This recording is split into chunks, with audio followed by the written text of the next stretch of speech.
જૂનાગઢમાં 62 વર્ષીય વૃદ્ધને મારી નાખવાની ધમકી આપી તેમને પૂરી રાખવામાં આવ્યા હતા, જે મુદ્દે જૂનાગઢ બી ડિવિઝન દ્વારા આરોપીની ધરપકડ કરવામાં આવી હતી અને આરોપી પાસે સમગ્ર ઘટનાનું રિકન્સ્ટ્રક્શન કરાવવામાં આવ્યું હતું. હાલ પોલીસ દ્વારા સમગ્ર મામલે વધુ તપાસ ચાલી રહી છે.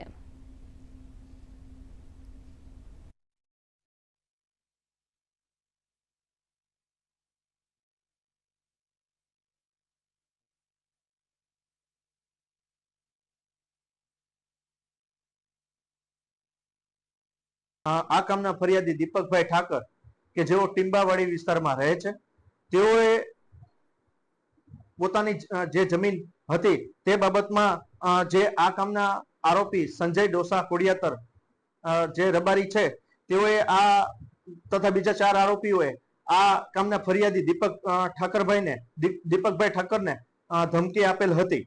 આ ધમકી બાબતમાં આજરોજ સંજય ડોસા કોડિયાતરને 15:30 વાગે એરેસ્ટ કરવામાં આવેલ હતો અને આ જગ્યા કે જે જગ્યા ઉપર તેઓને માર મારેલ હતો અને ધમકી આપેલ હતી, નેહરુનગર બસ સ્ટેન્ડ પાછળની જગ્યા ઉપર લઈ જઈ અને સંજય ડોસા કોડિયાતરને રિકન્સ્ટ્રક્શન ઓફ ક્રાઇમ સીન કરવામાં આવેલ હતું.